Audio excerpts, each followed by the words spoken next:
Hey, welcome. This is Matt Hartman from Pittsburgh, PA. I'm joined with Davin Evanson from Drexel, and this is a building blocks video preparing the future ER doc. And we got some great cases here, starting with this first one. See if you see anything on there. We'll get a zoomed up view of a patient with chest pain. Can you figure out why? Take it over close. There's the pleural edge. We're thinking pneumothorax in the full screen. And our rad path. Big knife and gun club in Pittsburgh. Okay, that hopefully gets your attention. All this comes from the ACR building blocks site. Tremendous information for radiology. Here's the QR code for it. Topics of anatomy, intro to imaging. There's a contrast module, what to order. This is especially good for ER docs, how to read a chest x-ray. This ER senior module. So this is a video summary of the actual module. It has like 200 slides with interactive cases. I'm just sort of giving an overview of it.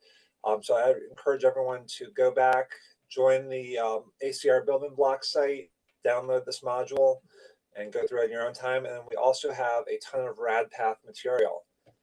So here we have a RadPath channel. This is how it all started. We have like 15 videos of all the organ systems. We also have Anki flashcards for RadPath and for the regular course, if you like those.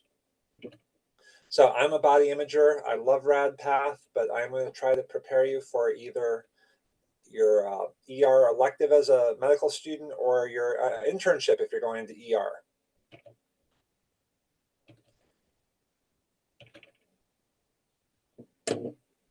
So this is based on other building blocks that, the basic anatomy, some basics of what x-rays are, how to read a chest x-ray.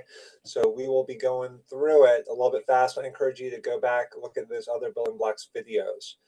We'll have the way this is organized. We'll do some vocab, some concepts, and then lots of cases. And Davin will go over a couple of those with you at the end. So some vocab, we have to know how to talk the talk. So the cardiothoracic ratio, shown nicely here, in large cardiac silhouette. There's a pacemaker / defibrillator as well. So this is cardiomegaly. Anyone with chest pain always worried about a tortuous aorta. And if you read the intro chest x-ray, you learn about the mediastinal cardiac moguls. Air bronchogram. So this is an example of alveolar disease, too white, either blood water cells or pus. Get the CT truth machine, and you can see this alveolar disease, but you can actually see the airways through there. Lung nodule, less than 3 centimeters. Harder to see on the chest x-ray, but there, especially if you magnify it. And truth machine, a lot easier to see with the CT.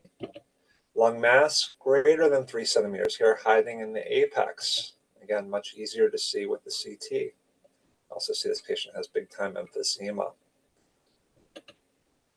So probably a smoker. Atelectasis is volume loss. This is something that Felson's goes into great detail with. Intro to chest x-ray goes into great detail. There's 4 types of volume loss or atelectasis. But that's one of the things we are looking for is their volume loss and some of the signs, direct and indirect.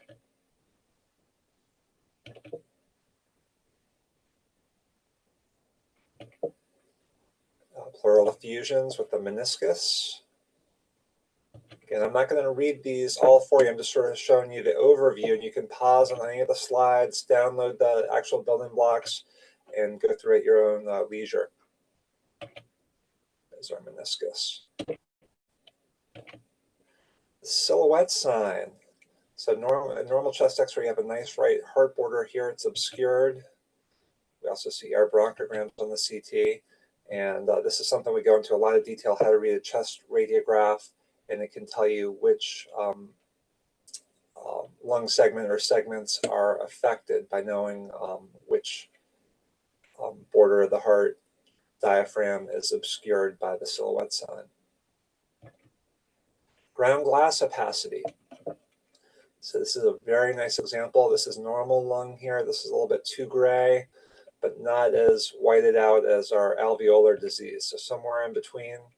And non-specific, again, that could be blood water cells or pus for ground glass, but that's opacity. That's something you might read in the radiology report, that there is non-specific ground glass opacity. That's what we're talking about. So bowel distension versus bowel dilation. We will talk about the rule of threes. So small bowel should be 3 centimeters or less. If it's more than 3 centimeters, it's dilated. And you can tell this is small bowels in the middle of the belly. And you also see the valvulae kind of vente going the whole way across, as opposed to the haustra of the colon. Colon's usually on the periphery. That's something we'll come back to. Ileus, something we go into a lot of detail in the surgery module, which you can take a look at. ER, you sort of have to know a little bit of everything. So that's why this is one of the longer videos, and you can look at the other building blocks as well. So ileus can either be focal here in the upper abdomen, or diffuse, where you have small and large bowel all the way through. And usually you'll have a history of recent surgery. There is some free air under the diaphragm there, or maybe the patient or the patient's on big time painkillers, and basically the gut is sort of paralyzed and not moving, and the gas just sort of gets trapped there.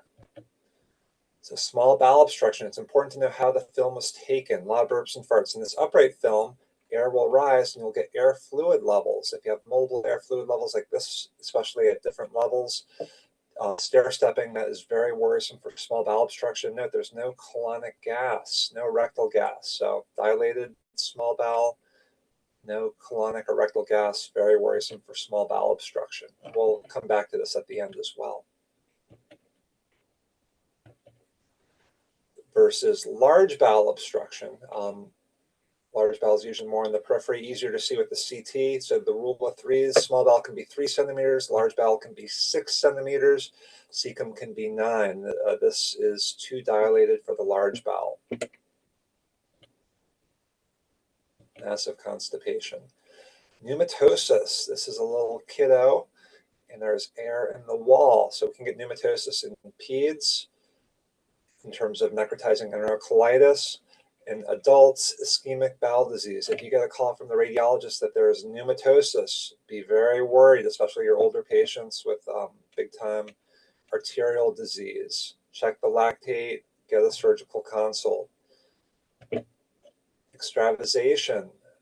Patient drinks the contrast, and instead of staying in the gut, it goes every which way. And we'll see it on the truth machine here in the CT around the liver. Fat stranding. This is something you might see or hear in a radiology report. Patient with right lower quadrant pain, worried about appendicitis. Here's our appendix. It's dilated, but note the fat around it. That is what we call fat stranding, or dirty fat, as opposed to this more normal fat here. So that's one of the signs we're looking for as a radiologist to diagnose appendicitis. Hounsfield units. This is something we go over in the intro to imaging, so hopefully you're familiar with this. If not, it's a scale of CT density going from -1,000 to +1,000. Water is 0. Fat's -100. Blood is 30. So we can quantitate how black, how white, how gray something is. It can be very helpful for making the diagnosis. This is why CT is so powerful.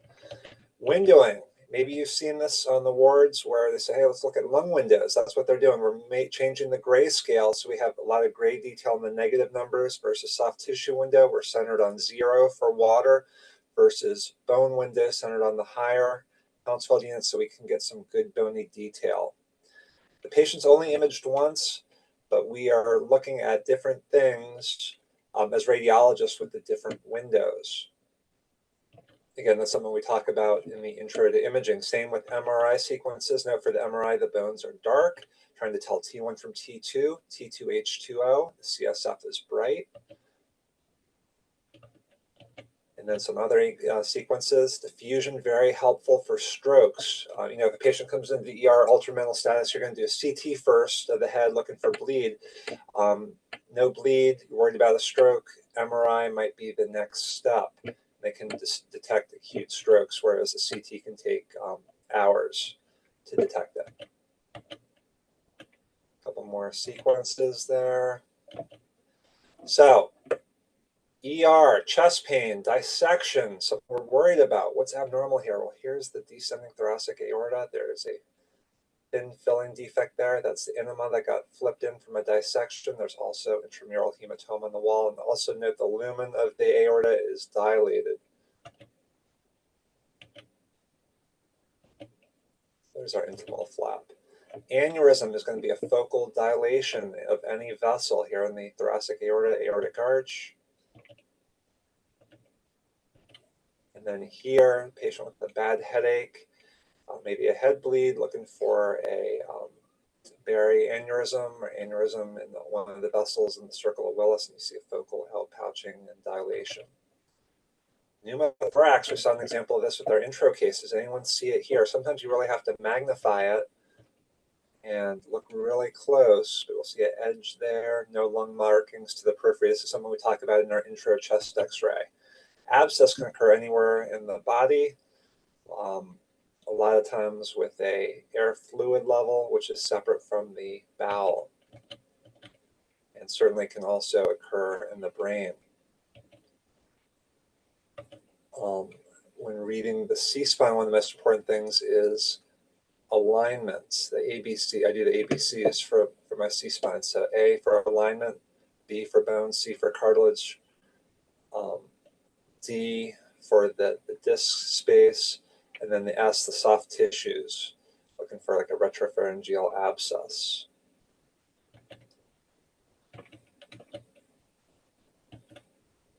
These are the lines that we're looking for, making sure there's normal alignment. As opposed to this one, give you guys a couple seconds. Can you identify the misalignment here? Yeah, right there. Snagged up. Yep, it's not going straight. Okay, effacements. So a lot of ortho that we're responsible for in the ER. So looking for the fat pads, sprain versus strain. I don't know if you'll be ordering MRIs from the ER, but important to know the difference between the sprain and the strain. Cortical discontinuation. Learn how to speak here. So lots of plain films in the ER looking for fractures and looking for that discontinuation. Couple, in this example, I'll give you a couple seconds. Yeah, right there, where's the bone? That's a case of osteomyelitis. Okay, healing. So incomplete healing there, acute fracture there, and then chronic. Okay, some fracture descriptors. There's an acute fracture perpendicular to the long axis. Oblique, there. Spiral, ouch. Comminuted, multiple places. And something that you identify the fracture, the orthopod is going to want to know how much displacement is there. Then talk about angulation. Impacted fracture here, falling on an outstretched arm. Overlapping fragments. Talked about the angulation.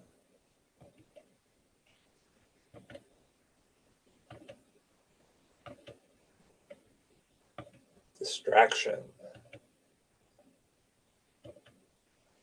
Okay, let's go over some key concepts now.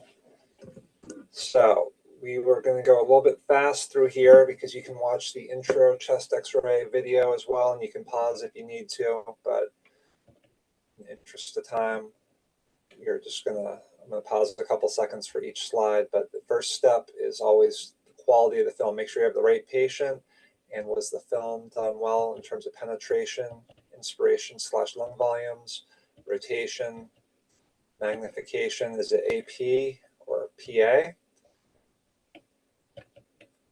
And then 10 places to look. So several different ways you can read a chest radiograph. What's important is you use the same method each time. The Felson's has the ABCDE method. The method here in this module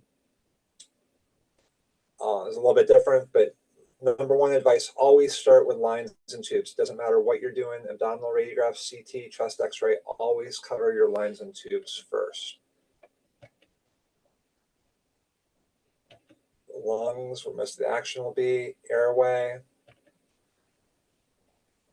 the pleura, the hyla. If you haven't gotten the Felson's book, I highly recommend that one as well. It's our audio tutorial, how to read a chest radiograph. Mediastinal reflections and moguls. Our diaphragms, always looking for free air under the diaphragms. The heart, bones, and then soft tissues. Okay, so something we talk about in the intro to the chest x-ray video, that there's always inherent magnification in any radiology image.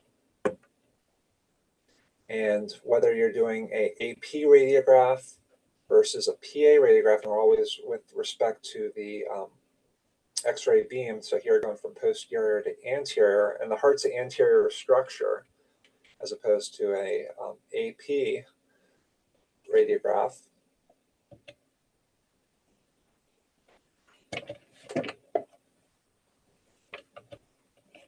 There'll be inherent magnification in the AP radiograph. Okay, this is a great differential for the complete whiteout of a hemithorax. Always think about complete atelectasis versus a huge effusion. And you want to see, is the airway pulled towards the side of atelectasis, or is it being pushed away from the effusion?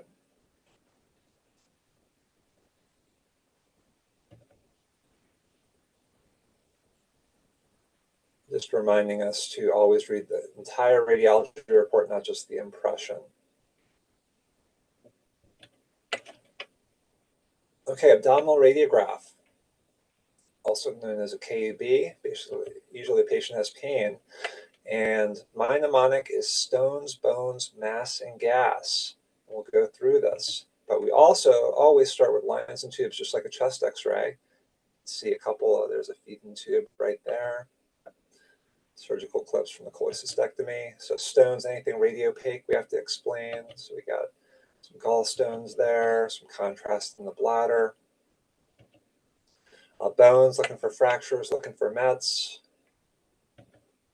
Mass is one of the hardest things to see, but if it's there, it's there. So in this case with hepatosplenomegaly, you see the bowel sort of displaced medially. Then we save the most important for last, bowel gas. So stones, bones, mass, and gas. So bowel gas, normal or abnormal? Is there free air? And you have to know how the film was taken. If it was upright, free air will be under the diaphragm. I don't see any free air here. And then is there obstruction or ileus? So if you're ordering an acute abdomen series in the ER, what does that consist of? So supine, prone abdomen, upright abdomen, again, looking for free air under the diaphragm. And then a lot of times an upright chest as well. And we saw this already, the small bowel obstruction with the upright, the stair stepping. How to tell small bowel from large bowel. This is small bowel. It's dilated, the valvulae go all the way across, as opposed to the haustra and the large bowel, which do not go all the way across. Okay, this talks about how to look for obstruction. You can pause on this slide right here.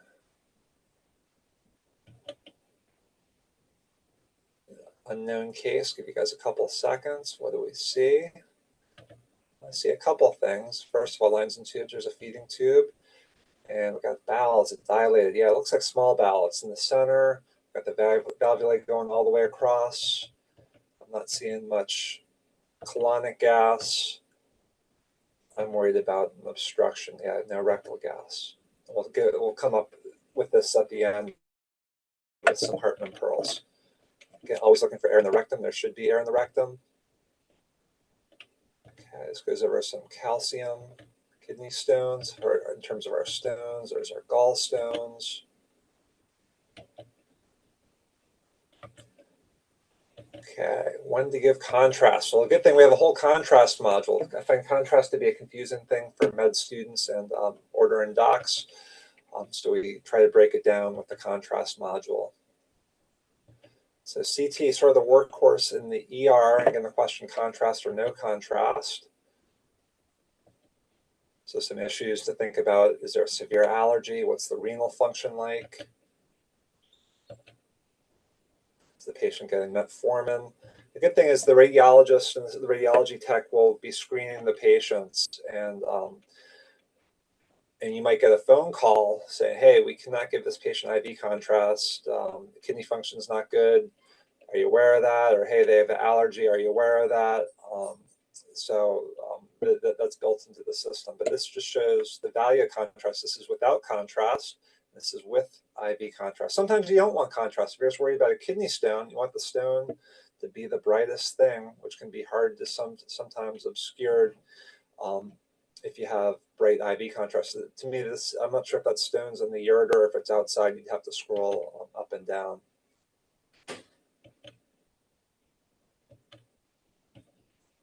Okay, free air, beware. So knowing where to look. So this looks like an upright under the diaphragm.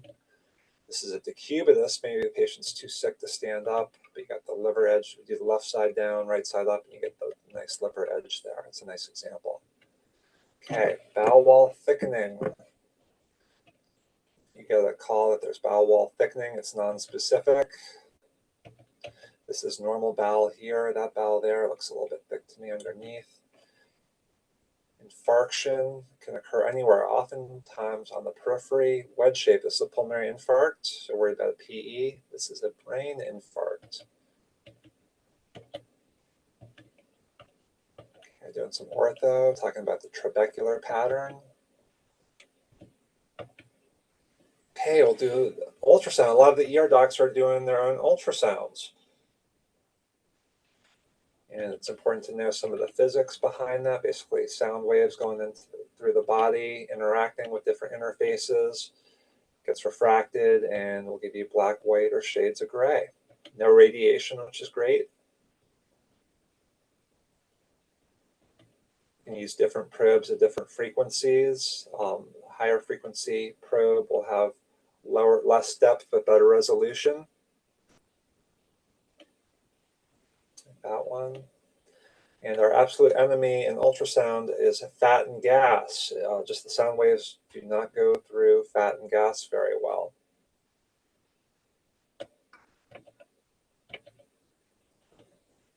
As well as bone, yeah. So in terms of what's bright on ultrasound, fat, gas, and bone. So going through the bladder, using that as the acoustic window, you see the uterus behind it.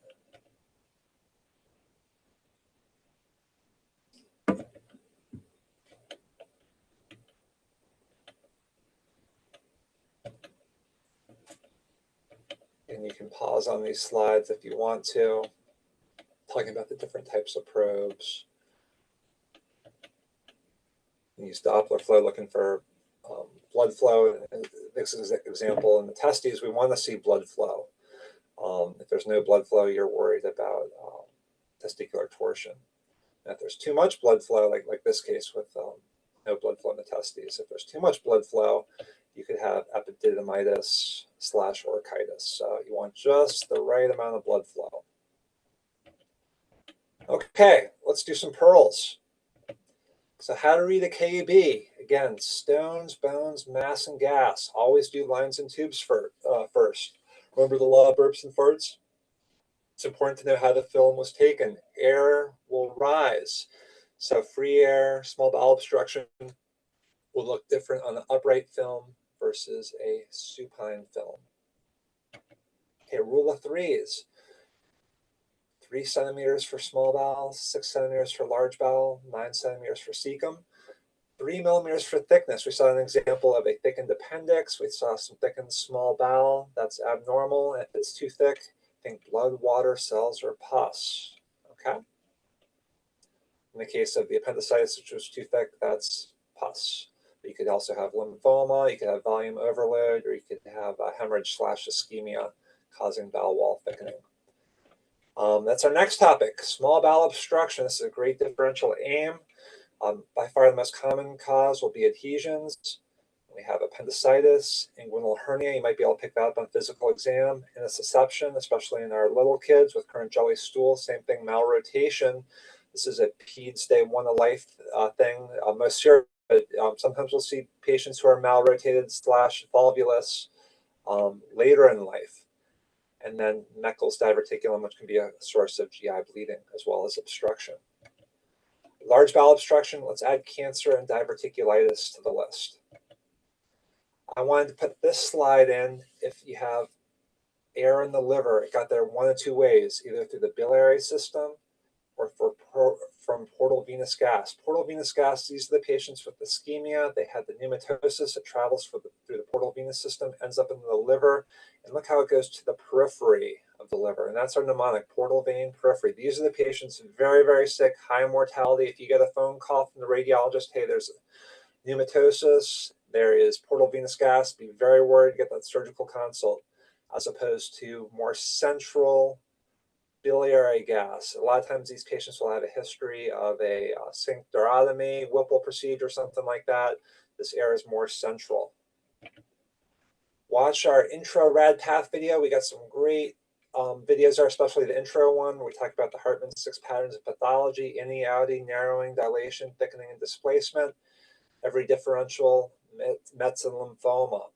I want to throw some neuroradiology. We have a great intro to neuroradiology video as well, but this is the spectrum that you might see in the ER with the epidural, subdural, subarachnoid, worst headache in your life. You're worried about underlying aneurysm. We saw an example of that.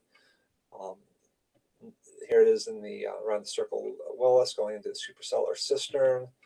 Intraparenchymal usually have a history of high blood pressure, places it likes internal capsule, thalamus, and the cerebellum. In the ER, you're responsible for everything. So let's throw in some OB-GYN pearls. So the most important thing, any female that comes in to your ER with belly pain of reproductive age, you are always worried that she is pregnant. And we're going to get a pregnancy test, either qualitative and then even better yet, the quantitative HCG. And we're something to be aware of is the discriminatory zone. This is the beta HCG level at which you expect to see something on ultrasound. And the most sensitive is transvaginal, and usually around 1500, 2000, we will see something on ultrasound. And this is usually about like 5 to 6 weeks of pregnancy. Anything earlier, beta HCG is 200, we are not going to see anything. So just to be aware of that. So find out they are pregnant, they're bleeding. What is the differential? This is a great differential to know. Could just be a normal implantation bleed. Could be ectopic. That's the most worrisome. This is going to be potentially a surgical emergency, especially if it's ruptured. Molar pregnancy and then fetal demise. We're going to use ultrasound to distinguish between these. And it's important to know what we're looking for a normal intrauterine pregnancy. The first thing you'll see is just a sac of fluid, a gestational sac. The next thing it develops is the yolk sac. The next thing it develops is the embryo, and then you get an embryo with a heart rate that is very reassuring. Some good numbers to know. Once you see that sac, if you have a mean sac diameter of 10, you should have a yolk sac. If that mean sac diameter is greater than 20, you should have a yolk sac and an embryo. Once you have an embryo that's 7 millimeters, you better have a heart rate. If you have an embryo that's 7 millimeters or more without a heart rate, you have just diagnosed demise. So with that, I'm going to turn it over to Davin to show you some ER cases. Awesome. Thanks so much, Dr. Hartman. I'm Davin Evanson, third-year medical student at Drexel currently. And I have my upcoming emergency medicine rotation this fall, and I'm really looking forward to seeing how this building block has prepared me for that rotation. And I thought that one of the cases we could go through, which is unique to the other senior modules we've done, is a trauma case. Again, this one has chest, it's got abdominal, musculoskeletal trauma, neuro, and even OB-GYN cases to work through, but we'll go through this trauma case together. So 44-year-old male, motor vehicle accident, presents to ED unconscious with a blood pressure of 60/40. So obviously work through your ABCs, airway, breathing, circulation. But as there's resuscitative efforts, no external bleeding. If there's internal abdominal bleeding, what should we do? Fast exam, focused abdominal sonography for trauma. And obviously, what are we looking for on the fast? We're looking for any free fluid in the peritoneum, which we can see right there. So the next step here, well, why do we do the fast exam? It's to determine if they need to go to the emergency room right away. So this patient has free intraperitoneal fluid, so take him to the OR. Obviously, part of the fast, the pericardium, right and left flanks, look at the kidneys, pelvis, and thoracic apex for pneumothorax. This is the x-ray. What do we see here? Well, work through your process of reading the chest x-ray. We could work through ABCDs. We could work through a systematic process, but have your process. So A, appliances and airway. B, bones. C, cardiac. D, diaphragm. E, everything else. So what do we see here? Well, we've got some rib fractures. Where are they at? Right there and there. We can count the ribs and figure out what ribs exactly are fractured, but we know they have rib fractures. So what is our treatment here? Well, biggest thing is pain management, making sure that their lung is not collapsed here. Could also show this. Again, work through your process. But there's something very obvious here. We've got free air under the diaphragm, which is concerning for perforated viscus. Some other keys in emergency medicine, if you can't get an upright x-ray, do a lateral decubitus, a left lateral decubitus to show the free air right there. Or you could also look at the segment of the bowel wall, which is called the Wriggler sign, the presence of air on both sides of the wall. What if the CT showed us this? That looks not good. Well, there's loculated air collection and a soft tissue stretching from thorax to abdomen. What are we thinking here? Probably a perforated diaphragmatic rupture, and the bowels herniated into the lungs. Treatment here, surgery. Perfect. So that was our case for emergency medicine. There are a ton of cases on the building block, so go check it out.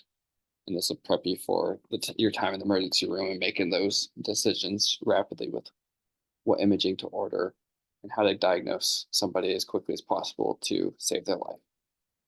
Thank you.